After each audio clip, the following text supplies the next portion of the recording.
Почитуваме гледачи, добра вечер. Петок е 21 часот. Ова е подкаст Радар. А јас сум Сотир Костов, вашиот водител, домаќин на подкастот. Еве се дружиме по 36 пат. Полека растиме. Ја не верував, бидејќи ја не сум човек на социјалните мрежи. За мене и подкастите и социјалните мрежи беа далеку. По наговор го отворив овој подкаст, ама не се кајам, да видам искрен. Хајде да работиме вечерва. Вечерва имаме многу интересни гости. И веднаш ќе го кажам, Сејат Ризвановиќ. Добро вечер, Сејат. Добро вечер, Софија. И добро ми дојде. Како си? Добро ве најдов, супер. Така. Да, уредник, долгогодишен новинар. Ама ја вечерва за нешто друго. Мислам, нема да занемариме. Нека е уредник. Релевантен медиум и новинар. Ја него вечерва го поканив да разговараме као аналитичар на геостратешки, геополитички теми, светот, Европа, Балканот, па и Македонија. А инаку можеме поинаку да ви го представам. Човек кој го направи најдобриот документарец за двете истраги за несреќата во која загина нашиот председател Борис Трајковски, зашто сум му многу благодарен, значи има и режисерски, сценаристички способности, а гледам од пред недела две се обидува да ја врати документаристиката во македонското новинарство. Па можеме едно-две прашања на како ти дојде на идеја Сејат да правиш интервју со еден од првите лидери на демократска Македонија во тоа време 90-тите рани години, харизматичниот Љупчо Ѓорѓиевски. Да, Сотир, прво ти благодарам за убавите зборови. Пред се за документарецот. Не се претерани, реални се. Јас не сум убеден за себе дека е тој најдобар документарец, тоа е твое мислење, но битно е, бидејќи ти беше директно ја водеше таа истрага и дека беше задоволен од она како излезе како производ. Смртта на председателот се вика, може да го видат и еве повторно ги повикам сите на YouTube го има. Смртта на председателот нека напишат ке излезе за несреќата Борис Трајковски. Инаку за интервјуто интересно произлегува сосема случајно, да не веруваш. Да. Знаеш како викаат, на работа кога ќе се фатиш да работиш нешто што никој не го бара од тебе, има еден израз кај нас, да, што викаат каков се тогаш кога работиш нешто што не се бара. Но еве ја така по некоја случајност се почнав да ги правам тие интервјуа буквално само иницијативно, произлегува еден интересен момент, ми беше во емисија Трајан Гоцевски. Да. И Трајан Гоцевски ми беше во, значи за оние кои не знаат, првиот македонски цивилен министер за одбрана, долгогодишен декан на филозофскиот факултет, професор на војната академија и така натаму. И со професорот разговараме за тоа, за почетокот, за осамостојувањето, за почетоците. Много интересна книга има напишана "Сите кризи на Република Македонија". Да, много така. Интересно. Мислам, феноменален човек и ќе кажам и зошто има еден момент многу интересен за него. И нема врска, зборуваме ние во емисијата и он кажува некои работи кога заминуваше ЈНА и кажува некои детали кои мене веднаш некако ми влегоа во уво, што се вика. Да.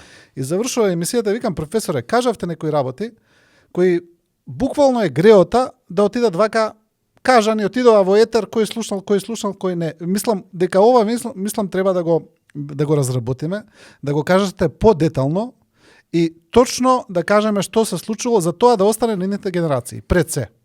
Прифати веднаш без проблем, ја направивме таа прва емисија, имаше одличен одек, многу реакции. За професорот многу интересно што јас до сега не сум сретнал човек така млад како него. Многу памти. Да памти, не само датуми, туку саати. Да. И сега ми кажува во интервјуто вака, например, карикирам, на 8 јуни во 10:30 влегува Аџич во собата, темно беше, тука седеа тој и за секој настан така. И завршува емисијата му към професора, како ги памтите, како е можно ова вака да памтите? Вика, не знам, памтам. Тоа е фактографско памтење. Фактографско памтење, да. Ја не го памтам од оној систем, добар пријател, сработник на мојот покоен татко е, а и онака го знам и човек кој кога зборува е сериозен. Да. И ја мислам ти се јавив после првата емисија тогаш, сега се потсеќам и кажав дека на добар пат си да оставиш трак документаристички за она што ни се случувало во овие 35 години. Добро, јас само те охрабрувам да продолжиш. Некои актери почина, ама има уште други живи актери од тоа време, преломно време, бурно време, рани 90-ти, и како ти посакувам успех да ги убедиш да разговараш, ќе видиш како еден по друг ќе се нижат, така да кажам, ќе видиш за исти работи можеби малку поразлични видувања, што е нормално, ама ќе ја сватиш ти целата слика, бидејќи претпоставам ти тогаш си бил многу млад, 91, 92, 94 година, и ќе сватиш дека голем успех беше Македонија што го направи тоа. Нека напаѓат кои како сакат, те јуносталгија, те не знам, те федерации, те конфедерации, а Македонија си направи држава, самостојна, независна. Тој состав на парламентот не можеме да го заборавиме. Првата експертска влада не можеме да ја заборавиме. Јас ќе спомнам и име со кого не се согласувам во кариерата како ја тераше политиката, ама човек кој е заслужен за македонската демократија, тој е Петар Гошев, со таа чуена Гошева комисија. Тој сега малку е повлечен од јавноста, ама ако успееш и него да го фатиш на разговор, ќе видиш и тој ќе ти каже многу интересни работи. Би било добро, доколку прифати. Во секој случај, ти посакувам среќа. Добро, сега тоа беше еден непланиран увод, ама ме бендиса. И по тоа дојде Нели Љупчо Георгиевски вториот, и сега ќе видиме кој ќе биде третиот. Да. Мислам ќе го најдеш, ќе го најдеш. Сега, те забележав прв пат, чинам на само вистина, како геополитика, геостратегија, надворешно политички прашања анализираш и малку се изненадив пријатно. Ова е одавна, пред 2-3 години, не знам кога беше. И видов потенцијал кај тебе. Сега, јас сум повозрасен, морам вака да кажам. Видов потенцијал за тебе во таа област и еве дојде ред јас да правам подкаст и ти да си ми гости. Сега каде оди светот? Ево, прво прашање. Што се случува со светот? Кои се овие тектонски поместувања? Геополитички, геостратешки, регионални? Светот прилично немирно место и тоа за жал не е нешто ново, тоа е нешто што го гледаме во континуитет, па да речеме ајде од Втората светска војна наваму, помалку или повеќе, зависно од која декада. За жал сега имаме некоја специфика што сме на секој момент на ајде не сме на раб, но поради конфликтот во Украина пред се постои за жал опасност и од нуклеарна војна, бидејќи таму е вмешана Русија како најголема светска нуклеарна сила. Навистина живееме во едно опасно време, прилично. Инаку војни, нон-стоп војни колку сакаш, војните се водат од интерес, знаеме, не се водат поради право и правда, туку поради интерес, пари, политика, територија. Јас за жал сотир, кога зборуваат ова дека AI ќе го превземе светот, ќе не ги превземе работите.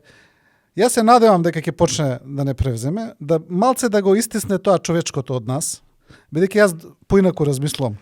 Ние за жал сме се уште Да. Добро, ја имам поинаку мислење. Се уште сме Али повели, баш ме интересира да чуам твоето мислење. Па се уште сме сотир на ниво на примати. Ние се уште делуваме, водиме војна од територијални причини, водиме војна за пари, за храна, за нафта, за ресурси. Буквално се понашаме како гориле во џунгла.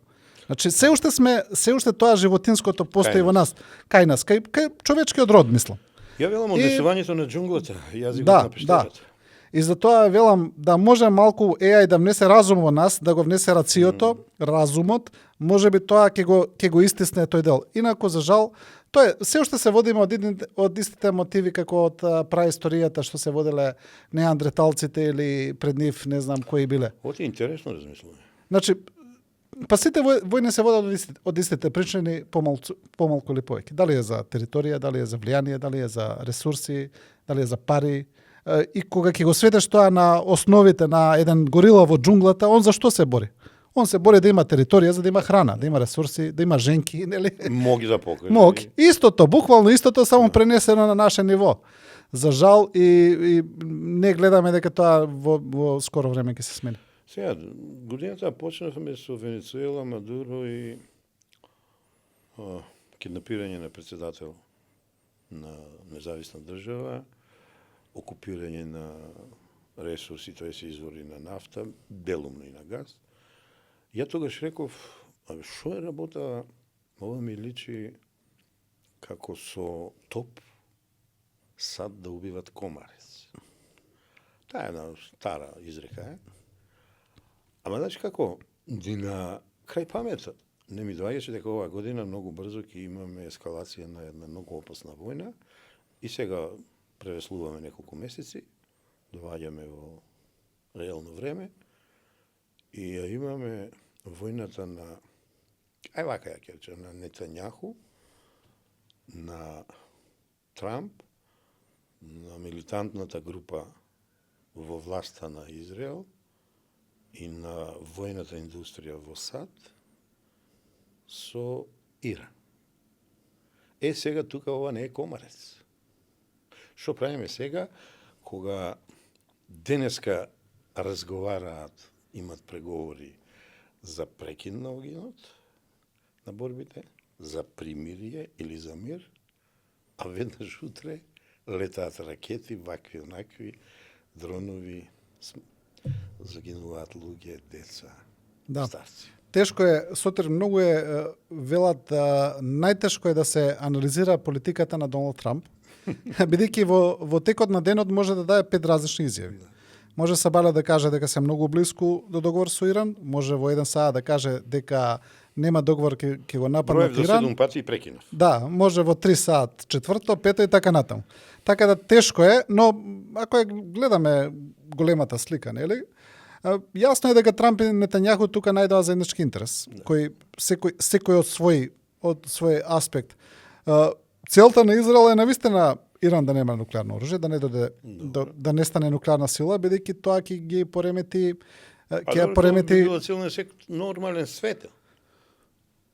Тоа е нивна цел и тоа е нивна легитимна цел. Сега секоја земја си има своја цел, таа е целта на Израел, бидејќи ќе ја поремети рамнотежата во регионот, бидејќи Израел се воспоставува рамнотежа со тоа што е помалку бројна сила, помалку бројна земја, нема толку човечки потенцијал, ниту територијален како соседите, но со поседување на нуклеарно оружје успева да издействува одвраќање од било каков напад врз Израел. Доколку Иран добие нуклеарно оружје, таа цел равенка ќе се смени. Значи, самото постоење на државата Израел ќе се доведе автоматски во опасност. И примарна цел на Израел е Иран да нема нуклеарно оружје. Тука има заедничка цел со Америка, тоа е едната заедничка цел, и Америка од истата причина има цел Иран да нема нуклеарно оружје, но Америка има и секундарни цели. Едната е поврзана со Венецуела, каде што Америка успеа преку превратот во Венецуела или како што ти кажа преку киднапирање на венецуелскиот претседател. Да, па буквално е така, мислам, сега. Они велат дека е легално и легитимно за нив, други велат дека не е. Не е прв пат, ми се чини, имало слично со Нориега или нешто. Да, слично сценарио. Не, овој пат беше Джем Бондовски. Да. И со превземањето на Венецуела, Америка ги превзема вторите резерви на нафта во светот. Да. Така, ги става под своја контрола. Нафта од Венецуела земаа Русија не, се извинам, Кина. Ја снабдуваше Куба со нафта, како еден исто така тука трн во око за Америка. Венецуела се нафта, има и ретки минерали, елементи и така натаму, значи многу важна, интересна и важна држава. Со превземањето тука Америка ја заврши таа приказна на некој начин. Исто така да не го заборавиме и Панамскиот канал. Исто ставен под контрола на Кина. Значи, со тој потек, Америка на некој начин ги истиснува Русија и Кина за влијание во таа средна Јужна Америка, тука во тој дел. Па тој е вратка за Африка. Да, да речеме, условно да речеме. Да, тоа е таа геополитичка... Тоа е нивна хемисфера, ама ваму се одеме Блискиот исток. Сега. Азија, Евроазија. Добро, да не, таму Америка има, значи, стотини војни бази, нели? Во регионот. Со Иран, кога Америка да успееше да го направи истото како со Венецуела во Иран, да успееше, значи не мора физички да го освои или да го покори, само да успееше, дури не мора ни да го смени режимот, како што велат, туку само да го стави Иран под своја контрола, како што ја стави Венецуела. Америка успешно ќе ги контролираше сите светски енергетски текови. Буквално сите, со исклучок на Русија. Само руската нафта ќе останеше вон американска контрола и тоа веќе тука Кина ќе беше ставена во една прилично... Но ја имавме Аляска. Аляска, да. Договорот во Да. Кина ќе беше ставена во една прилично лоша позиција. Не значи дека сега тоа нешто Кина ќе додеше на раб на опстанок, но во прилично лоша геостратешка позиција, ќе останеше само да се снабдува со руска нафта, а оваа ќе беше под контрола на Америка, која Кина веројатно ќе ја добиваше, но друго е кога ти ја контролираш играта, нели? Но тоа не успеа за сега и по моje мислење нема ни да успее. Бидејќи Многу сум близко ја на тоа размислување, да ти кажам. Бидејќи видиш што се случува. Можеби Трамп и Нетањаху не верувале дека ќе имаме ескалација на војниот удар, на војните действија. Иран храбро одговори и нападна, условно речено, 7 до 9 држави, оние монархиите, Персиски залив и така натаму, бранејќи се дека напаѓа или бази американски, или дипломатско-конзуларни представништва и мисии. Ама тоа е ескалација, ето. Тоа веќе е регионално и повеќе од регионално воено жариште. Дали се согласуваш? да, види, јас не верувам дека американските војни планери, ајде да ги исклучиме израелските, американските, како една многу сериозна организација, значи таму се работи за низа на војни институции, не го земале тоа во предвид. Но мислам дека проблемот е друг. Проблемот е на инсистирањето на Нетањаху да се води на војна интервенција по секоја цел и ајде да речеме непрофесионалниот пристап на Трамп каде што тој го има последниот збор. Јас читав прилично релевантни извештаи на Пентагон каде што го предупредиле дека после неколку пати дека после војните удари тешко дека ќе дојде до промена на режимот. Му укажале. Сигурно дека и ова дека иранскиот одговор бил вклучен во тие симулации кои они ги прават, што може Иран да направи. Сигурно е вклучено тоа во тоа. Видовме една изјава на Обама, многу интересна. Кај што Обама рече, јас ги имав истите војни планови на маса. Буквално истите. Вика, моја проценка беше дека нема да успееме да го смениме режимот во Иран и нема да успееме со таа војна интервенција. Правилно процент. Затоа вели се решив да го направиме договорот со Иран за нуклеарно како беше она за нуклеарниот договор, стопира. за контрола, ајде да речем. Од проста причина, кај Трамп тоа не се случило. Трамп кажал не, ќе успееме.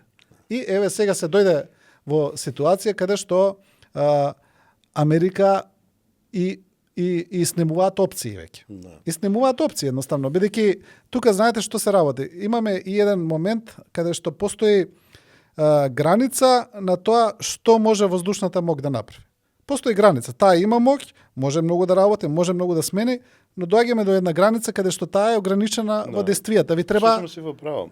Ај вака да одиме. Ви треба копнена варијанта, која оние немаат ниту ја планирале. Ме разбирате? И они се дојдени до таа граница. Да не ја планираат. Многу жртви ќе паднат. Па сигурно. Ирак, опомената е Ирак, Афганистан, да не одам подалеку, Кореја, Виетнам. Да. Значи Камбоџа, 60-тите години, 50-тите Да. години. Види вака сега. Од една страна, ја не би ги подценил планерите израелски, ама од друга страна те прашувам сега, кажи ми, они се многу прецизни, точно знаат што прават, ама овој пат мислам ако се имат преценето. Водат моментално, еве ја ќе ги поделам 3 војни. Газа, Либан, Иран. Најдиректно те прашувам. Можат ли да ги издржат тие 3 војни? Паралелно да ги водат. Долгорочно. Види, среднорочно. За Иран не сум сигурен. Ама Иран нема да трае долго. Иран ќе заврши. Нема да остане оваа лимбо ситуација како што е сега. И имаме војна и немаме војна. Не знаеме на што сме. Да. Таа приказна мора да се затвори на некој начин. Сакам да кажам дека тоа нема да остане активно воено жариште за Израел, ќе остане како закана. Другиве, веројатно ќе можат, зависи со кој интензитет, затоа што поради предходните подготовки кои ги направија, една од нив е менување на Асад во Сирија, каде што дојде Шара, кој сега на некој начин сега стана од терорист западен човек, нели? Стана добар дечко. Од Традиција е таму. од класичен водач на терористичка организација. Bad boys, Да. good boys. Джабат ал Нусра, крило на Ал-Каеда, сега стана легитимен председател во ред. Тој исто Ја така верувам се дека мируваат се добри. да, тој е официјално непријател на Израел, но е амбивалентен малку во таа позиција. Се труда да не ја ескалира состојбата. Хезболах доживеа многу силен удар во претходните операции на Израел, на со пеџерите, со и така натаму и константните Затоа реков планерите напади. израелски се опасни. Да. Хамас е исто така прилично неутрализиран со операциите во Газа, така да поради тие причини би можеле Можеле се и хутите во Јемен. хутите се далеко од Израел, Океј, да. океј, ама и сонивци имаат они проблемчиња, ама дали ќе издржи Израел? Па види ќе издржи додека добива војна помош од Америка. Може да издржи. Може Деновиве овој е интензитет актуелно може. дека Трамп почнува да се љути за ова што случува во Либан. Тој нешто друго има ветено, а Нетањаху ги буречка работеја вака народски кажа. Да, Тоа е тоа првото разделување не во вистинска смисла на зборот, ама е несогласување помеѓу Нетањаху и Трамп. Инаку ја мислам, во овој двоец водачот е Нетањаху. Тоа е моје мислење. па сега не знам. Не верувам. Веројатно има не големо пледирам влијание. да сум во право. Веројатно има големо влијание, но види тоа околу Ливан, таа приказна уште еднаш го покажува неуспехот на американската стратегија кон Иран. Бидејќи види сега, Иран ги диктира условите. Иран вика нема договор затоа што Израел напаѓа во Либан и во Газа. Пазите. Така. Иран не збори за себе. Иран сега збори за трета држава. Жените. И американската реакција покажува дека Иран има влијание. Значи, Иран го диктира темпото. Тоа значи дека твојата војна операција и твојата има доживено, ајде да не речеме целосен дебакал во моментот. Штом Иран ги диктира условите на преговорите и поставува услови, вели, ако не го направите ова, ние нема да го направиме ова, ти си во подредена положба. Не 7 разбираш? точки, 10 точки, 15 Да, точки, да. точките се менуваат, барањето останува. Останува, И сега да. да видиме кој е тој Иран. Му го тепа верскиот водач, му тепа генералштабот, жртви големи, она, уништени воени сили, све уништено, а се борат. Пази, и повеќе поставуваат услови. Тоа не е Венецуела. 90 милиона, стара цивилизација. Тоа не се арапи. Значи, тоа е друг народ е таму. Некако ме Иран, рачара стратезите мене. Да, Иран види американски. покажа дека структурата, организацијската структура на државата им преживеа. Не само што преживеа, него се покажа прилично еластична Ја ги велам осовини на отпорот. на отпорот. Осовини, така од едни анализи, ја што ги читам, ги има, и тоа е стратешката матрица на Иран, му работи. Да. Иранската револуционарна гарда е една многу интересна организација како основа на иранските вооружени сили. Инаку таа не се тоа. Иран инаку за оние кои не знаат, револуционарната гарда е една паравојна организација која действува и како војска, и како полиција, и како државен апарат, која има свое воздухопловство, своја морнарица, своји ракетни сили и така натаму. Специјално воспитувани. Ајде да речеме, но тоа не се обучувани. но тоа не се специјални сили во она смисла како што класични, каде што специјалните сили се мал дел од у принцип од некои вооружени сили. Револуционарната гарда е основа на иранските вооружени сили. Инаку Иран има и класична армија. Имаат армија, која се вели армија на Иран, но таа претежно е задолжена за чување на границите, обезбедување и така натаму. Има и полиција, пара полициски сили и така натаму.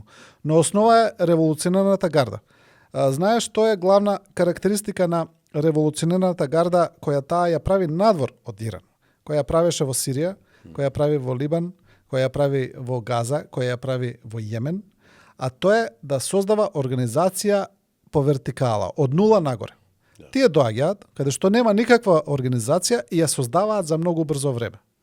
Значи, таква организација која е тренирана само за такви дејности и активности, не може да ја уништиш. Таа, значи, е создадена да направи нешто од нула.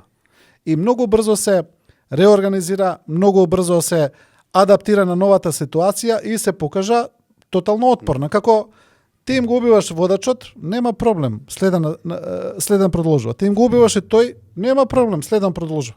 И сватија американците и израелците дека тука во таа стратегија на убивањето на водачите или они како што велат обезглавувањето не успева да ја разбие организацијата на револуционарната гарда. Од друга страна се надева дека курдите ќе ги вплетат во оваа воена ескалација, курдите испаднаа паметни. Не се помеша, а не се занемарлив број што ги има. Па Сотир, Како знаеш, во Иран, така и во соседните држави. знаеш А како? тоа па опасност Турција да се вмеша. Ти ако сакаш да создадеш сојузници на долг рок, ти не смеш да ги изневеруваш сојузниците и да ги лашеш така. Ама сега имаме многу изневерени. Да. И сега еднаш ќе ги оставиш на Убаво цедило, го кажа. втор пат ќе ги, значи Да. ги оставија у Виетнам сите кои работеа со американците ги оставија на цедило, ги оставија тамо на Виетконг, така. Да. У Афганистан сите ги оставија на талибанците. Во Сирија сега со Шара, курдите кои цело време беа финансирани и организирани од САД, им кажаа, слушај, сега мора да се разоружате, тоа е, сега Шара е добар, он е пријател, и тоа е тоа. Извинете, дечки, но тоа Шара е. е мала верзија Да. на Ал-Каеда. Па, На овој. тој беше водач на Ал-Каеда. Да. И сега они... Не, Осама Бин Ладен, на водачот, мислам. Да, Они да. го создадоа, Они, да, а да. сега нешто друго. И сега, мислам, никој не е толку наивен веќе да каже да не може да свати дека ќе не искористите во војната против Иран, ќе не изгорите и кога Иран ќе возврати, ќе ни кажат, па дечки, тоа е, сега снаоѓете се сами. Многу Затоа курдите решија да не влезат во таа Не, приказна. правилна одлука донесоа за поздравување, зашто да се колатерална штета Да, буквално. во други Да. судери, туги судери. Многу малку анализи видов, а ја многу полагам на тоа дека и израелците и американците се пресметаа со психата, логиката и психологијата на иранскиот народ, очекуваа однатре имплозија и нереди, ама заборавија дека во минатото ги имавме тие разни пролети, шарени револуции, обоени револуции, и дека иранскиот народ е малку поинаков од арапскиот свет, и дека ги видоа што се им се случи на тие 5-6 држави, да не ги набројувам, ги знаеме многу добро кои се, твоето размислување, нели може би тука е главната осовина што на потпора што не ја добија, условно речено, агресорите или напаѓачите во Иран, да го сменат режимот. Да, апсолутно, па тоа Трамп во првите моменти на интервенцијата го кажуваше, рече секој ден. Чекаме иранскиот народ да ја земе судбината во своји раце. Тука сме, ќе ви помогнеме. Буквално ги повикуваше да излезат на улиците, но тоа не се случи. Види, Сотир, знаеш како, Иран не е, исто така не е совршена држава, се има многу проблеми, нормално. Овој режимот апсолутно не го поддржува. Иран има и значи има и вчера нека падне. Да, има и проблеми со сузбивање на религиските слободи, со нели беа тие протестите пред неколку 5-7 години кога беа поред девојката која буквално беше убиена затоа што носела шамија, да, беше однесена у полиција и убиена. И овие протести кои беа во Иран скоро беа поради високи цени, инфлација, за ова што го зборуваме истото, религиските слободи и така натаму, тамо постои религиска полиција кој иде по улици и ако види девојка што не носи шамија, ја зимаат, ја носат у полиција, ме разбирате? Се е тоа окей, и се тоа го знаеме. Американците и израелците, меѓу другото, е брза со интервенцијата за да ја фатат енергијата од протестите. Да продолжи. Но подзакасна. Не само тоа, има еден момент во психологијата што се случува дека кога ќе те нападне агресор од надвор се создава внатрешна кохезија. Бидејќи Тоа е многу битно. Така, колку и да се ти против тој режим, колку и да не го сакаш, во моментот кога ќе видиш дека ти убиваат, не знам, девојчиња во школа. Така, слика беше опасна со 130-40 деца што ги убија деца. девојчиња. Или дека умираат цивили, или дека ти уништуваат инфраструктура. И ти создава некој отпор, некој инејат се викаш, добро, батали сега ова со режимот, ќе го видиме тоа после, јас сум против ова, ја не сум за ова. Ме разбираш? Тој нагон за опстанок, јас. Да. Нагон за опстанок. И сега тоа се две работи кои секогаш се вагаат што ќе превагне, што ќе биде посилно. Но во овој случај видовме дека фактички отпорот спласна целосно после почетокот на интервенцијата. Си превагна приврзаноста кон државата, не кон режимот. Да, кон државата, така е, да. Да си обстане, а ќе видиме после режимот ќе го минува. Така. Секој режим дошол, се развил, паднал. Да. И овој ќе падне. Да, И овој, памтам ја и Реза Пахлави, и убавата царица, принцеза, ја памтам, и Хомеини од Франција кој дојде. Се поминува. Да. Ајде одиме малку поблиску. Иако ова не е многу далеко. Дојдо некои ракети до Кипар. Да.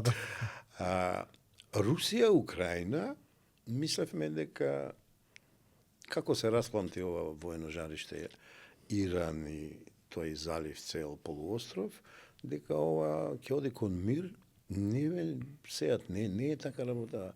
Во Русија се одржува сега некој економски самит, Путин има паралелен свет, го нападнале Санкт Петерсбург, неговиот роден град, со дронови и враќаат за оно што тој им прави во Киев и во цела Украина. Да. Сега таа ескалација не можам да ја сватам. Наместо лидерите, сега имаме многу интересно гледиште овде, лидерите на Европска Унија, наместо да искористат зафатеноста на Трамп, на САД, на Израел, со Иран и малку да му се приближат во вистинска смисла на Зеленски и тоа водство, ако го има во Украина, да му кажат дека војната треба час поскоро да прекине, дека треба да се седне на маса без дронови, без ракети, да му се приближат на Путин, истото со него, иако со него малку потешко тоа, ама би прифатил, предпоставувам, бидејќи неколку пати седна со нив неговите делегации, и конечно ние во Украина да видиме мир, бидејќи тоа е неправедна војна, тоа е брат против брат. Ја војни не оправдувам, ја тука не можам, ја имам специфичен однос кон Русија во историјата, али за војна ова во Украина, ни случајно, ни војна операција специјална, ни не знам каква, јас сум против тоа. Не мислиш дека отсутствува малку лидершипот во Европска Унија, се спремаат пари да даваат пак, да даваат оружје, а мировните акции се намалени, да не речам минимизира. Да. Твоето мислење ме интересува. Да, Европа целосно го превзема, целосно ја превзема војната помош и финансирањето на Украина, тоа што и не е така добро тоа.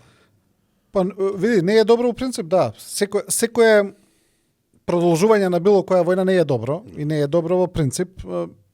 Тука сега се работи за некои други проблематики. Нема да навлегуваме во тие суштински причини за војната во Украина. Да. Многу се тешки, знаеме, историски. И сме ги расправале во емисии. И тука нема никој кој е целосно во право, сите страни имаат некоја, ајде да речеме, вина или тука во таа приказна. Но знаеш како, мислам дека оно што беше понудено од Трамп на последните низа на тие преговори и оно што и беше понудено на Русија, мислам дека рускиот претседател сгреши што не го прифати. Што беше понудено? Што беше понудено со прости зборови? Замрзнување на линијата на фронтот. Така. Докаде што ја дојде на Русија, докаде што сте освоиле, во ред. Не беше дефинирано потоа во однос на меѓународно признавање на тие територии ќе бидат, нема да бидат. Дори Америка си преземат, Америка рече Крим дека ќе го призне. Крим да, за не е малку и тоа. Не е малку, да, за Донбас не беше дефинирано, но де факто останува под руска контрола. Да. И тоа, пази, не е воопшто малце. И сега не знам Путин од не знам кои причини, дали е тоа суета, дали е не знам што, запна, не, мора да го дадете цел Донбас. А тоа цел Донбас е остането, не знам, уште може 10% од тоа што не е освоено. Таа е таа силно утврдена линија. Ги споредува сликите од списанијата што ги купувам, хрватски и српски печатени, сликите пред 4 години, пред 3, пред 2, многу малку поместување. Многу малку поместување. Сотир, има 4 години се вопрашам. Јас ќе ти кажам математички колку е. Тоа многу малку има и математички.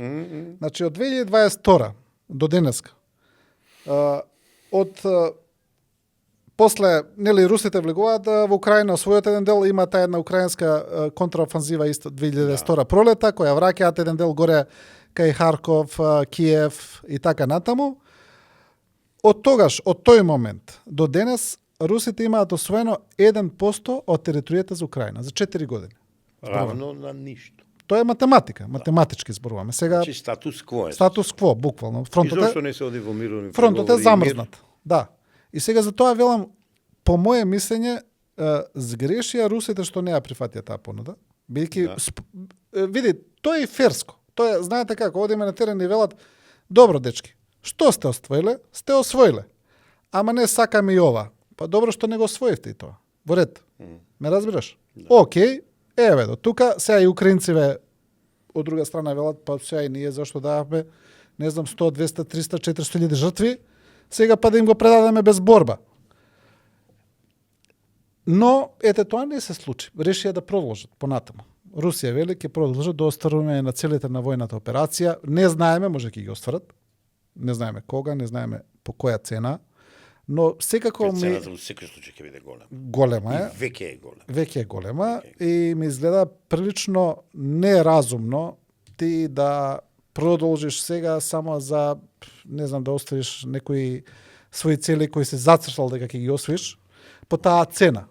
Но за жал продолжува. Гледаме дека продолжува. Ставот на Европската унија е, мислам дека за тоа продолжува да ја финансираат Украина од истите причини. Што е велат добро, сега кога русите не прифаќаат, тогаш Украина мора да продолжи да се бори. Види што се буди сега. И сега знаеш како? Не го оправдав однесувањето на Велика Британија за оваа војна. Тоа е специјална војна операција. Да. Многу интересно е, ама тоа е многу јака дипломатска држава, дипломатија, подводна, подземна, ваква, онаква, и тие ја одржуваат тензијата, чекајќи го Годо, а Годо беше Трамп да дојде. Што се вели. Така да, мене сега... Види, да не се лажеме. Стратегијата на Западот е да држат Русија заглибена во Украина. Мислам, тоа не е тајна тоа. Предухитри, да. Да. Ја држат заглавена во Украина за да не може Русија да ги остварува, Путин не огледа. за да не може да ги остварува своите геостратешки амбиции. Да. Ме разбираш? Сега види што приметувам. Русите излегува од Сирија, така? Да. Излегува од Сирија.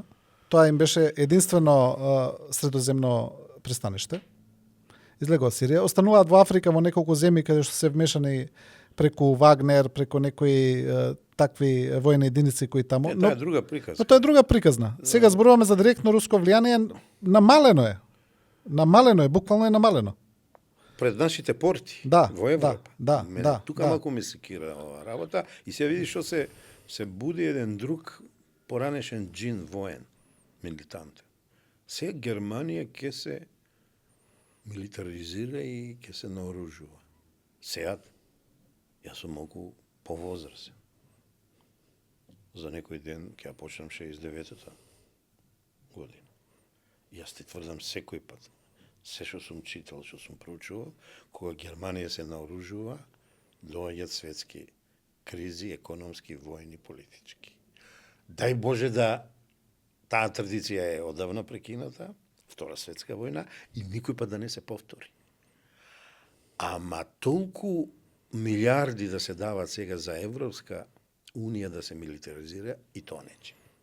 Сега се гледа отсуството на војска на заедничка на Европска Унија, што не го предвиделе пред многу години, ама Европска Унија беше поинаку замислена. Што правиме сега со оваа милитаризација? Ја, знаеш како викам сутер, секогаш кога постои таков тип на зголемување на војни трошоци, милитаризација, зголемување на вооружените сили, никогаш не е добро. Тоа мириса. Апсолутно си во прав. Па излегуваат анализи, конфликт со Русија 28, 29, 30, па читаме изјави секој ден, сигурно ќе има, нели, и така натаму. Јас не сум убеден искрено дека сега повторно сакам да кажам, цело време зборуваме за конвенционална војна. Да. Нуклеарна не. Бидејќи веќе тоа е неважно е веќе тоа. Се ќе биде неважно. Се паѓа во вода. Да, се паѓа во вода. Цело време зборуваме за таква. Јас искрено гледајќи она што се случува во Украина, не верувам дека ќе дојде до такво нешто. Пред се не знам како Русија би можела да извади војни потенцијали за да направи некаков голем напред на Европа. Но во ред, но кога некој се вооружува и кога се дава толку пари за оружје, се викаш тие нешто знаат. Што се случува? Не го прават џабе. И јас само велам вака, се надевам дека можеби е некаква, не знам, нешто, некаква репетиција на студената војна од времето на САД и Советскиот сојуз, нели? Можеби тоа Тоа беше реторичка. Реторичка, затоа велам се надевам. Тук се звечка. Се надевам да биде таква, се надевам. Јас тоа е моја надеж, не значи дека мислам дека така ќе биде. Се надевам да биде такво нешто, дека они ќе даваат, тука е вклучена и војната индустрија и лоби групите и се така натаму, да се трошат пари за оружје и така натаму. Се надевам да биде таа приказна. Инаку приказната на војна со Русија е лоша приказна. Тоа нема ништо добро. Не смее да дојде. И мислам, тоа е, ја не гледам како ние не би биле вклучени во таа приказна. На некој начин, ме разбираш? Ние геофизички сме вклучени. Да. За жал. И е опасно за нас. Знаеш што ме плаши сега?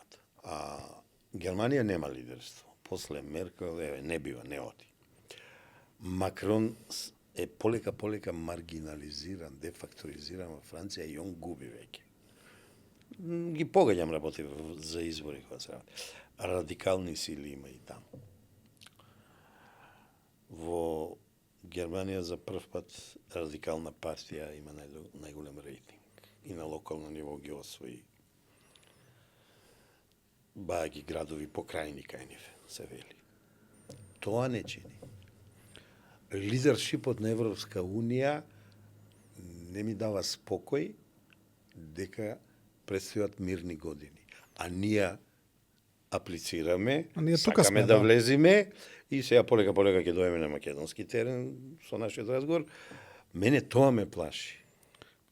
Сутер, целата европска, ајде да речеме политика, ако постои такво нешто, да ја наречеме на европскиот континент, сега е водена од две работи. Едно е миграцијскиот проблем, второ е економскиот проблем, кој пак произлегува од војната со Украина, руските енергенци и така натаму. Сето тоа е тесно поврзано. Или, ајде да речеме, економската криза и миграцијскиот проблем кој е поврзан со безбедноста, сигурноста, работните места и така натаму. Тоа влие, гледам еден пораст на десницата секаде во Европа и ја не гледам дека тоа ќе застане сега за сега. А особено ако поведат Германија и Франција, тоа ќе биде цунами, потоа што ќе ги превземе сите помали земји. Но имаме и во Холандија, и во Австрија, па дури и во Шведска. Во другите земји веќе е дојдена, ама овие две земји се носечки. Се носечки, да. Имаме многу силен покрет во Велика Британија со Тони Робинсон, не знам дали го следиш тоа, таа приказна. Тоа е таму страшно што се случува. Мислам страшно. Па баш страшно да ти кажам. Па сега страшно. Како за кого? За некого е позитивно, за него негативно, но сакам да кажам политиколошки интересно. Ме разберете како покрет. И мислам дека тоа само ќе продолжи да расте. Европската унија е во една прилично лоша ситуација геополитички. Едното е војната во Украина, втората е самото геостратешко незино сместување, каде што таа е поврзана со Африка, со миграциите. Но од друга страна Европа старе, има проблем со наталитетот.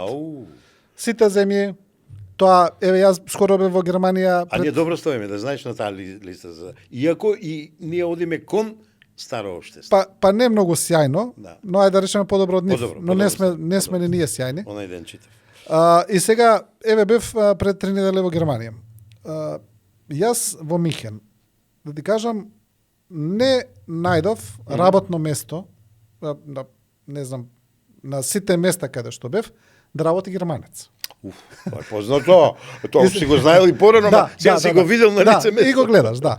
И така, ако ти идете во Белгија, ако ти идете во Франција, ако ти идете во било која, во Италија, во било која европска земја, исто е. А види се интересно и кај нас станува така, полека. И кај нас веќе гледаме нешто слично. Тоа е феномен, но таму е поизразен. И сега ти си велиш, на работна сила. Они имаат проблем со миграција, сакаат тука нешто да се случи, но немаат работна сила. Проблемот е многу изразен таму, многу е сериозен. Бидејќи ти велиш, тоа се случи нешто во Америка сега. Трамп избрка, не знам колку стотици илјади луѓе од Латинска Америка. Сега сите тие сопственици на плантажи кои гласале за Трамп, велат сега нема кој да ни работи. Вика, ние се зезнавме. Вика, сега што да правиме? Проблемот е на Европа на редефинирањето и на европскиот идентитет е голем, многу сериозен. Не знам како ќе се реши, не знам дали имаат капацитет да го решат, но за жал постои. Не, решение може да најдат, а иначе овој лидершип нема капацитет. Тоа е моја констатација, може би не се согласуваш ти. Нема, да. Ај сега вака, го спомна наталитетот, годинава Индија се пребројува и званично станува најбројна држава во светот. Ако земиме предвид дека Индија технолошки е многу напредна и напредува се уште, еден трет елемент што малку го зборуваат, а е присутен, дека е многу подемократска држава од Кина, не мислиш ли дека се создава нов економски джинс во светски рамки и не мислиш ли дека токму затоа, поради проблемите домашни, Форд ден Лајен пред некој месец отрча кај Моди и го склучи оној договор за трговија. Со овој дел, полека со ова мое уводно образложување, праѓаме во друг дел од подкастот, каде што малку војните ги оставиме настрана. Сега рекомпонирањето на новиот светски поредок, значи веќе немаме еден полицаец, веќе имаме повеќе полицајци, мултиполарен, мултиплурален, имаше неколку имиња кажуваат светот како станал. По моје мислење, имаме 4 джина, политички, дипломатски, воени, економски. Ке го спомнам до сегашниот прав. Соединените американски држави, Кина, Русија, Индија. Сакам тука да ги спомнам Европска унија обединета, ама не е тоа што беше пред 10 години и 15 години, кога мислев дека беше појака Европска унија. Што правиме сега на овој план? Европска унија има ужасни проблеми што ти ги кажа, не ги повторувам, а ваму во Азија имаме наплив на економските карактеристики кажуваат дека напредуваат, не како што Западот напредувал, а сега е во стагнација, и нема ли да се случи еден економско-социјален преврат? Да. Европската унија, само за илустрација, да. 2016 година има исто ниво на БДП со Соединените американски држави. Од прилик.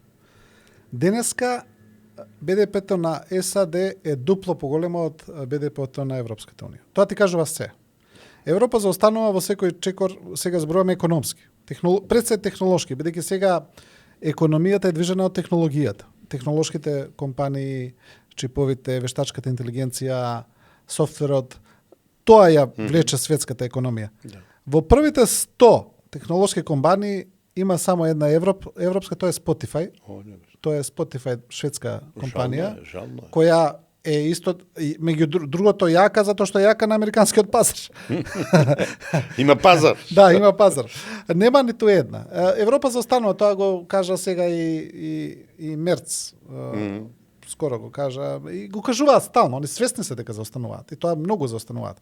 Европа е бирократизирана, преполна е со правила, со закони кои не даваат на предприемаштвото, на бизнисмените да го остварат со потенцијал. Да те прашам, Макрон пред 3 години најави или 4 дека ќе се реформира, модернизира Европска унија. Имаше ти така? Го прават они тоа, ама нема ефект. Знаете знаеш, па тоа исто како да не го прават. Уште е јалово. Знаеш, они велат Европската унија сега ќе направат комисија за тоа, па ќе расправат, па ќе свикаат конференција. Помиличи на нашево. Па работна група и ќе остане на тоа. За разлика од нив, кај нас се собрание така. Кај нас, да. Американците се директни, прагматични, велат денес, утре го прават и тераат. Има регулација, тргаат регулацијата. Тој досега беа единствена најака економска сила. Пазарот се само регулира, терај, пазарот све регулира и така натаму. Ама негде сгреши јас. И сега види, Европската унија, знаеш како, сега е по мене за светот останува како еден забавен парк. Знаеш, ти да одиш да ги видиш Jurassic Park, да ги видиш остатоците од Ренесансата, што и не е така лошо, од развојот и подемот на западната и светската цивилизација. За мајцот ние го дадовме. Значи. Тамо може да го видиш. Европа. Да. И тоа е тоа. Ама да го посетиш и да видиш и да се вратиш дома. Но кога зборуваме за развој, за технолошки развој, да не се лажеме, освен Америка која се уште го држи приматот, тука е Кина. Кина е најсилниот 10 години зборам и го зимат микрофонот кога зборам за Кина, не знам зашто, еве го дојде ја тоа што го зборев. Повели, продолжи. Нема. Најголемиот после Америка светски економски и технолошки мотор е Кина. Кина сега се обидува да ја следи Америка во поглед на иновации, на воведување на нови технологии, да се подобрува. Па колку често еве кога ќе видиме на интернет гледаме дека веќе луѓето кој порано што иделе у Германија, у Франција или во Велика Британија, сега одат во Кина. Одат во Кина да работат, да живеат, да се едуцираат, да се Кина тоа што школуваат. беше, Кина е многу напред. Не, па мислам, тоа е по бројки и по показатели, да. Кинеско, па не е така веќе. Не. е така. Не. Тоа е Да. поминато веќе кинеско кога ќе кажеш ти кинески автомобил или телефон, веќе е синоним за квалитет. Не е синоним за Напред шкарт. се отиде, не. Да.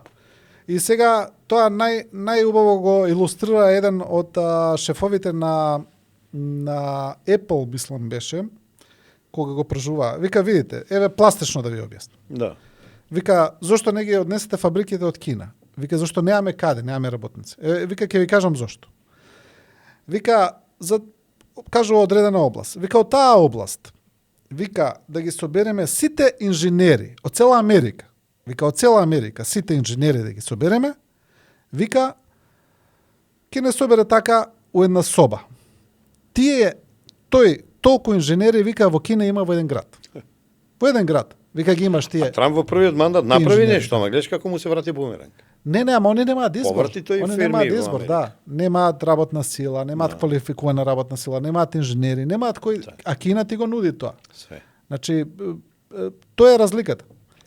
Сега одиме конкретно. Знаеш што, еве, ова за тебе ќе биде интересно. Тоа ми го кажа, значи, сега еден пријател, дали и он го видел некаде во некоја емисија, не знам, но многу Кажи. интересно.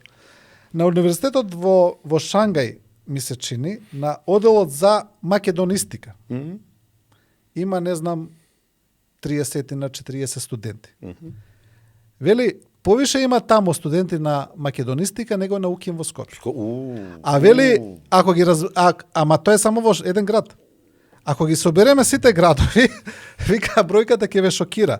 И вика да не ве чуди утре македонистика или македонски јазик на факултет да ви предаваат од Кина, вели, а не од кај нас. Пред тоа е 10 Кина, дена да. добив книга записи за Македонија од кинески автор, напишана пред 20-30 години, се зачудив како ја проучил Македонија, отишел во Кина, на факултети отворил некои катедри и така натаму. Следната емисија ќе ја донесам таа книга, Да. ќе биде некој друг, ама ми даваш идеја. Да. Од една страна добро сеат, ама зашто не има во Кина како народ, како историја и не проучуваат. Ама од друга страна нечини нема науки. Нема науки, па На тоа. кој место бевме? 2150? Па на 2000 сме, да. На 2000 сме, да. Ај вака сега, одиме полека кон Македонија. Во овие геополитички, геостратешки разместувања, па и потреси, па создавање нови мрежи, па нови сојузи, па адхок групи, ајде да видиме како Македонија се снаоѓа. Јас само вака ќе кажам, а би сакал ти да ми даеш по-детално образложување. Со САД имаме партнерство стратешко. Со ЕУ имаме стратешко партнерство. Овие две ги надоградивме со Велика Британија, со Унгарија, толку думаната Унгарија, а не со Орбан, и со Хрватска сега најновото, и со Турција се прави, ако не е готово и направено. Дали тоа е добра стратегија политичка за стратешко позиционирање во ова разбуркано економско, социјално, политичко и воено време, или пак не? Не, види. Правично прашање. Сотир, нема суштински проблем со таа стратегија, во принцип. Да. Значи, и партнерството со САД и со ЕУ, ние сме сепак земја членка на НАТО, за ЕУ сме земја кандидат. Тука нема никаков проблем во таков тип на позиционирање. но јас би кажал дека ние немаме проблем да правиме такви договори со други земји, што Колку знам и се подготвува. Да, што некој можеби мисли дека има или не треба. Јас мислам дека ние, како земја, треба да се ги гледаме своите национални интереси, како што ги гледаат и другите земји. И сега, ако може, како што кажа ти, фон дер Лајен да отиде во Кина и да направат и во Индија, па и во Кина беа пред тоа. Да, пред тоа. Ама за Кина нормално. Ајде да... Индија отеднаш доаѓа на прво место. Не, ама види сега, ајде да речеме дека Индија е една функционална демократија. Кина не е. Кина е сепак комунистичка држава, да не се лажеме. И ако сега Европската унија нема проблем, или Макрон, нема проблем да отиде во Кина, да направат со нив низа на договори, па ние што тука нешто се размислуваме или ние нешто... Ние имаме проблем, парите од Унгарија биле од кинеска банка. Па добро сега тоа по мене... Јас гледам дали се чисти или се валкани пари. Така е. Изворот дали им е легален или нелегален. Да, критериумите и така натаму како се даваат инаку од каде се... Зошто тоа нас би ни било проблем ако Кина го има купено пристаништето у Солун и у Атина. Зашто во земја членка на Европската унија? Така? Не знам дали знаеш, Кина има купено 80 пристаништа, сега дали во свет или во Европа. Јако прочитав, паднав на земја. Да. А пази, тоа е многу јако. Има во Холандија купено. И ја со еден наш колега која се спорам, ние сме плюс и минус Амери Рус, Златев, и ако му кажувам Кина што се прави, тој све ми негира и Америка. Добро, не си. Ама 80 пристаништа се ги земе. Па тоа е 100 години однапред сега, те молам. Размислување. Види, кога зборуваме ние прагматично и ние вредносниот системот на вредности, државното уредување, ние сме јасно насочени каде сме и каде одиме. Тука никој не го не спори тоа, така? Ја немам симпатии кон НАТО, многу ми е кеф што сме во НАТО. Чадор безбедно се имаме. Така. И тука да знаеме, тоа не е мала работа. Но кога зборуваме Ама не влеговме преку ноги во НАТО. Да. Со години се борев. Да. Кога зборуваме за прагматично, за економски принципи, за национални интереси, тука не треба ние да имаме граници. Кина, со Индија, па и со Северна Кореја. Јас не би имал никакви проблеми да соработувам, доколку се работи за економски бенефит, ме разбирате, за државата. Ај вака, непланирано ни дојде Кина во фокусот, ама ја не бегам од тоа, бидејќи многу години наназад по емисиите се залагав да се ориентираме кон Кина, ама не бев прифаќан. Некој не гледа ли сега, не мислам на тебе, дека од светските 4-5 сили само Кина не води војни? Да. Нема... Сите се во војна, Индија се опамети, прекина со Пакистан и таму има проблеми и ово и она, дури сега се обидува да и она се вклучи во мировни договори и така натаму како Турција, тоа не е малку сега. Само Кина не, иако се збори што туку не почнала војната, проблемот што го имат со нашето признавање од 99, што беше со Тајван. Со Тајван. Ама еве нема војна со Тајван. Добро, види, и да има некој ден војна, не би било чудо, сега тоа не е некаков принцип или правило, но види, Америка има принцип каде што американската војна политика е поврзана со мека и со тврда сила. Да. Тврдата сила се американските војни бази, американските носачи на авиони, американската способност да интервенира на било која точка на земјината кугла во било кое време. Тоа е основа на американската стратегија. И има една изјава, сега не можам да се сетам точно од кој беше еден американски званичник, таа пред неколку децении, или беше економист, кога го прашувале.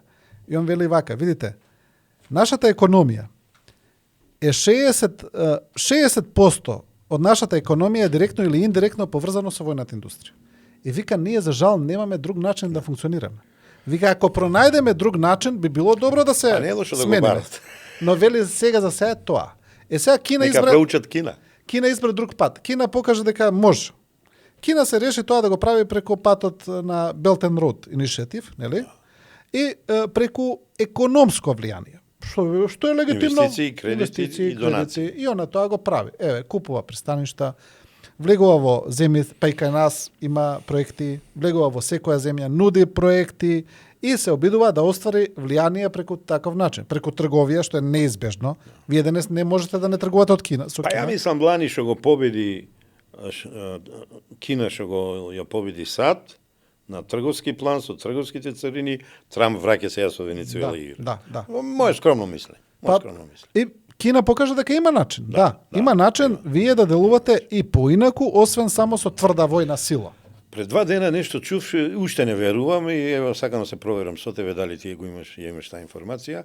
Гледајќи еден странски медиум, навечер касно, еден аналитичар кажува дека после Америка Турција има најголем број бази свој во странство. Ја ова не го знаев. Мене ова и не ми се верува. Пошто ја многу полагам на Турција како регионална снага, сила. Јас тврдам дека сгрешивме што не се ориентиравме кон Турција на времето. Во периодот на Ѓорги Иванов покушува, се обидуваше тој нешто да направи, мислам и во добар дел успеа. Ама мислам никој пат не е касно и сега колку знам се спрема некоја многу подобра соработка со не заборавајќи дека Турција има и некое друго лице, ама во овие 35 години кон нас никој пат не го покажала. Да речам тоа сомнително лице. Кон нас, ако гледаме на бројките, била коректна.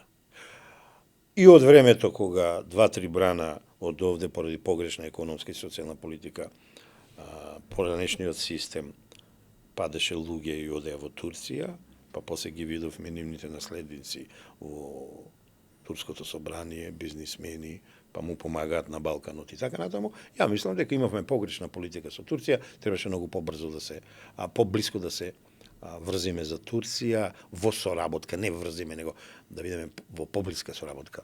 Твоето размислување? Па добро сутре, мислам дека реално имаме прилично добра економска соработка со Турција, може и повеќе, но мислам дека за разлика од порано кога имаме иста судбина. Таа во ЕУ не може толку години и ние ја стигнуваме полека. Да, мислам дека стануваме рекордери, во земји кандидати. Може и повеќе, иако за разлика од порано кога само увезувавме производи од Турција, сеќаш, сега гледаме дека има и многу турски инвестиции тука. Значи имаме на интензивирана економска соработка, тоа е факт. Најглавиот чај го пивам ја во Мурамстор. Во поглед на војните бази не знам, не сум го видел тој податок. Пред 2 дена ми ќе проверам. Можеби, знаеш што, релевантен аналитичар. Сега ти дека го кажа, можеби е и точно, бидејќи Турција како што има многу јака армија Турција. Има силна армија, тоа го знаев. Види, тоа е втора во НАТО. Втора армија во НАТО. Е така. Ама дека има толку бази не знам. Турција има предржано бази во Сирија и во Ирак. Не знам во тие оние туркменистански земји, сигурно има и таму на Кавказот, но не сум сигурен. Но види, па кога ќе размислам, најголем број на војни бази после Америка има, да речеме, Франција и Велика Британија. Ја тоа го знаев. Но со оглед на тоа дека тие прилично ги намалија своите бази, полека се повлекуваат од Африка и така натаму, можеби Турција да ги стигнала. Можеби тоа треба да се Зашто ми интересно тоа, секи ти кажам што кажав. Од предизвестно време држи оваа теорија дека Турција има амбиција со Саудиска Арабија и со Пакистан да прават пандан на сегашно НАТО. Бидејќи се вака, армијата на Турција, парите на Саудиска Арабија и исто така бројноста на Пакистан не е за занемарување. Тоа се 3 држави, едната е богата, пребогата, другата има војска. И клучниот елемент, Пакистан има нуклеарно оружје. Не, заборав да го кажам. Ти благодарам. Нуклеарна сила. Тој триаголник не е слаба работа. И ако се додаде уште некоја бројка као БРИКС, што еве расти сега, интересно нешто е и веќе се тука надминуваат регионалните рамки. Како анализа се интерконтинентално. Колку е Европска Турција, азиска Турција. Не знам колку е тоа можно во пракса и колку ќе се направи, но е интересно како идеја секако. Иначе имаше интензивни разговори. Интересно е како идеја. Турција инаку види сега. Од Турција пред 10 години имала извоз на оружје од околу $700 милиони. Денес има извоз на оружје од $10 милиарди. О, не го знам. Да, тоа е официјален податок, го кажа Ердоган пред некој ден. Турските дронови веќе стана на некој начин пример по кој се правеа другите дронови. Оние Байрактар, нели? Но веќе ги унапредуваат. направија носач на дронови на море. Значи не носач на авиони, туку носач на дронови. Турција направија се и противвоздушен систем нов. Напредуваа страшно во таа војна технологија. Да. Освен во цивилна, нели, во економска, така да Русија, се извинам, Да. Турција стана многу силен регионален играч. Играч. Кој Со делува, амбиции да не биде само регионален. кој, да речеме, делува економски и со влијание на Балканот, Да. на бившите, тоа е на, нели, турска теорија за пан-отоманство, да речеме, Мислам дека е мина. тука делува економски, а делува економско-политички и воено на Блискиот Исток. Да. Каде што е сериозно Многу повеќе. вклучена. Сериозно е вклучена. Тоа сериозно е вклучен. Па види, превратот на Асад е направен со директна И многу исклучително други со работи. вмешаност на Турција. И ја лично мислам Турција може би кочницата на Израел да не направи други бели. Да. Турција да. сепак е респектабилна Се и држава позиционира и тука, војна да. сила и секаква. Тука е, нели, Кипар Да. кој е поделен со Грција. Да. Турција силно вмешана во војната во Либија. И па виде сега што ми е криво, толку нерешени прашања имат. И Грци на Кипар, во Шпанија сакаш баски, сакаш каталонци, па Белгија да не ја спомнуваме, исто југот на Франција, а каде е Ирска, Шкотска, нас поради една Бугарија, не можев на крај да не спомнам, претходно поради една Грција не држат во предворието, кое е многу темно и не го гледаме Види се светлоста на крајот на тунелот. Верувај ми, не сум иш среќен поради ова. Искрено, мислам дека не е само Бугарија.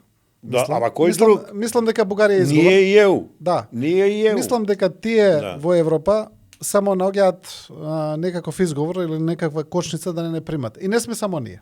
Не ги поценува, ама докажи се. Значи, не се работи само за нас. Мислам дека е регионално прашањето. Значи, тука и Србија, уистата приказна. Да. Еве сега Албанија и Црна Гора како нешто напредуваат, ќе видиме. Да. Ќе видиме. Но мислам дека регионална е приказната. Да. Едноставно се уште не се решени и не се согласни да го примат регионов.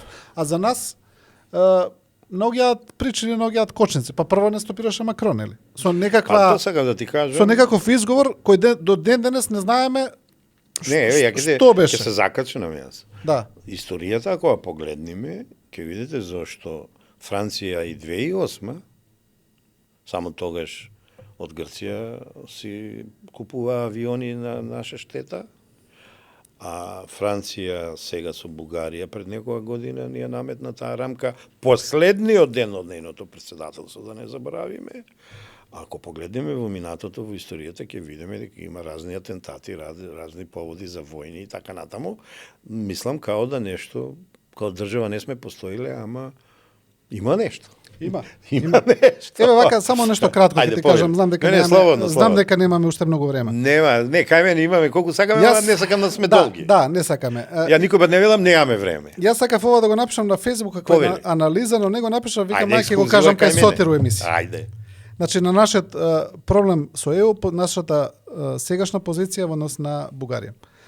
Кога премиерот ќе каже дека ние бараме гаранции од Европската Унија за да не бидеме оценувани за идентитетски прашања, тоа кога гледаме како став сам по себе, разумен и правилен став. Нема ништо лошо во тој став, да се разберем. Што ќе кажеш лошо во тој став? Океј. Сме били излажани во минатото. Сме били излажани со Преспанскиот договор. Не излажаа дека ќе почнеме преговори. Не почнавме, не блокираше Франција, не блокираше Бугарија, изгорени сме, бараме гаранции. Претходно знамето, претходно да, нашите малцинства. Кога ќе каже премиерот дека ние ако треба и со децении да преговараме да влеземе во ЕУ, не е добар став сам по себе, но е добро како преговарачка позиција. Веќе знаеме, ти знаеш како се водат преговори. Да покажеме дека имаме робет. Настапуваш со максималистички позиции, за да отстапи. И на крај да се најде некаков компромис и го разбирам у тој поглед дека тоа е преговарачка позиција. Не отстапуваме, едноставно, па ќе видиме. Но, за жал реал политиката е нешто друго, нели? И сега знаеш како горчлива многу. Ако ги исклучиме овие работи, теории на заговор, го гледаме оно што го имаме. Односот на Европската Унија, Бугарија и односот на светот кон нас и кон ова прашање. Нашата ситуација не е многу добра.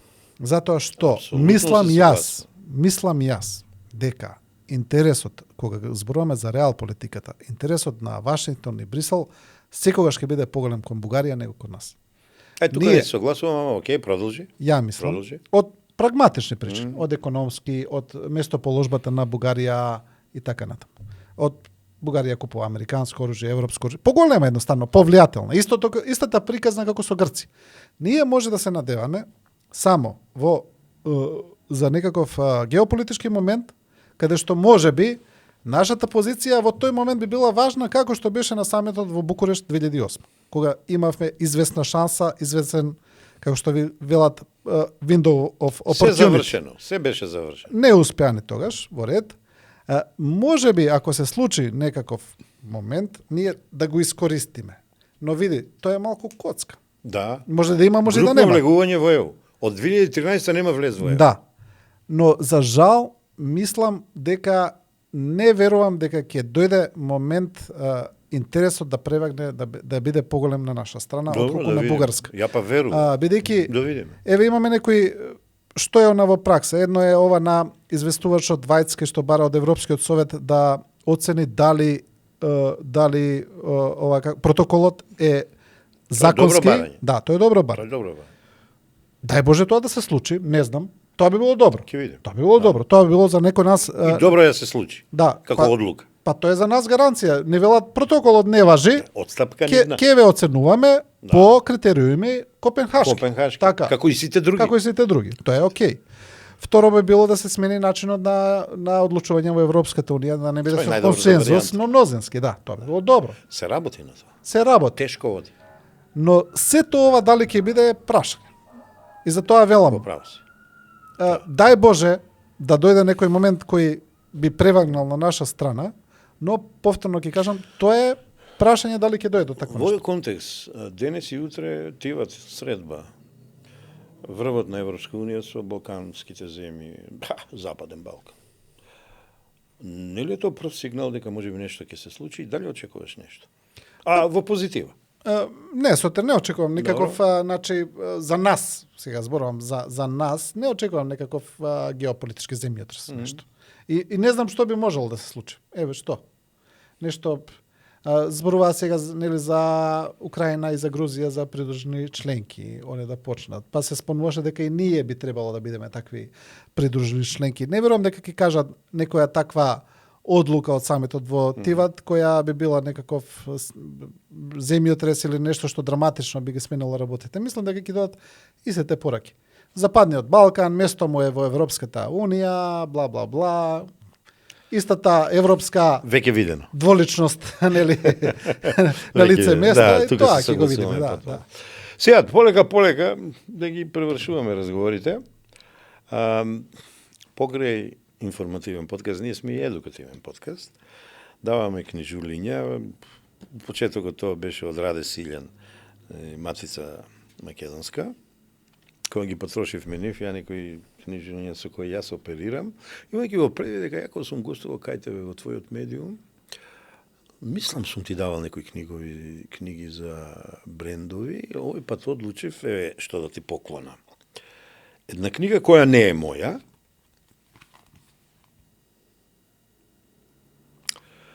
ова е Македонското народно творештво, показалка за степенот на умственото развитие на народот и огледало на неговата душа, ама јас сум издавач преку Habeas Corpus невладината организација, а автори се Наташа Котла Трајкова, Валентина Христова Миронска, Лидија Гушевска и Бранислав Светозаревич.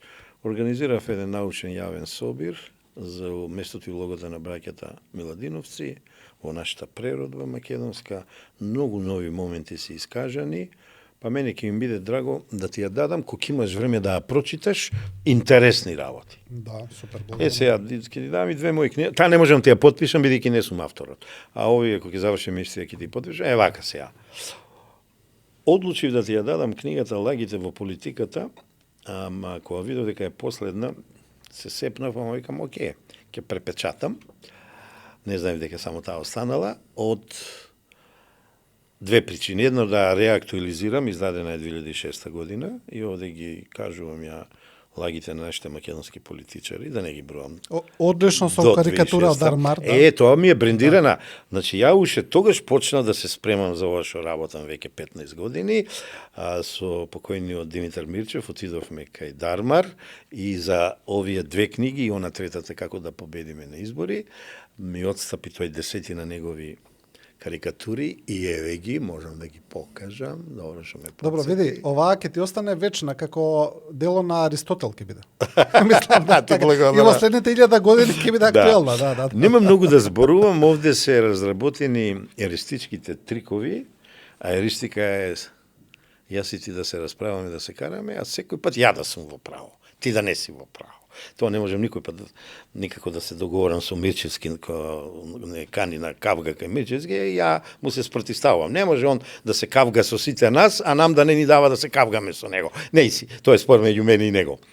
Ова книга ти ја поклонувам, бидејќи овде има 42 еристички трика, 38 се на Аристотел и Шопенхауер, 4 се мои доразработени, ама деновие видов некои манипулации и лаги од наши врвни политичари.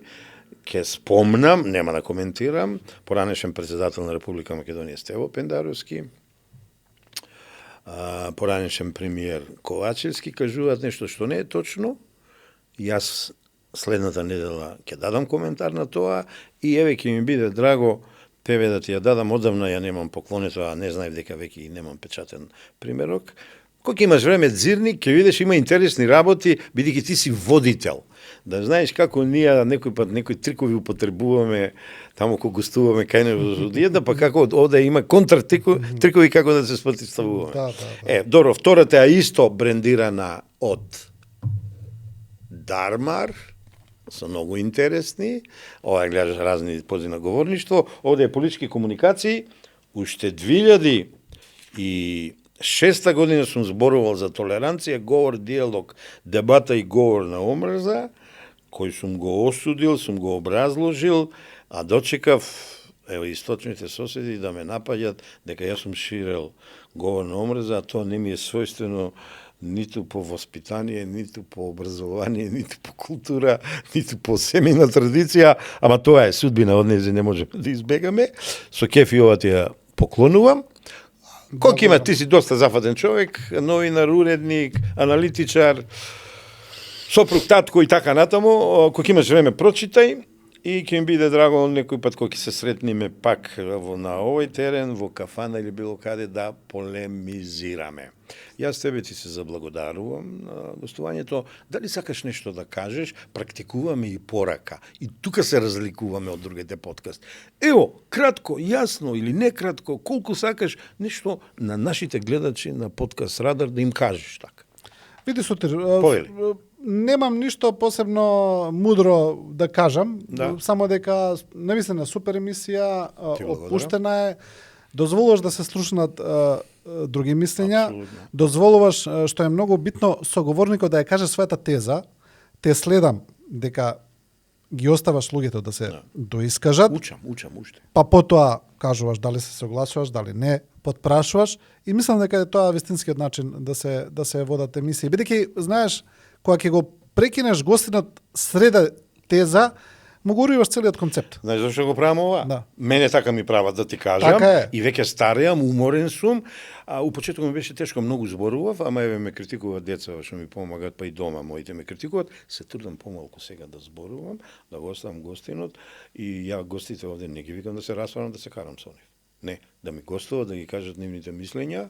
Јас само еднаш или два пати да кажам да, така е, не се согласувам.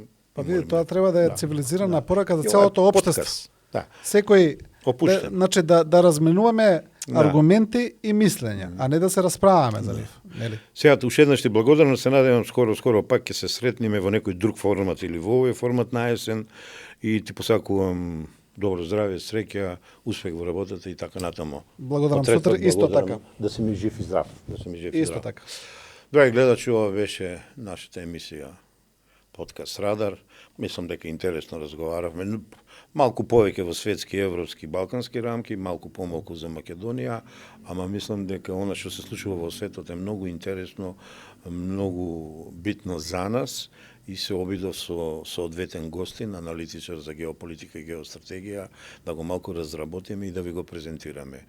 Ви благодарам за вниманието, да сте ми живи и здрави, се гледаме другата недела. Поздрав уште еднаш.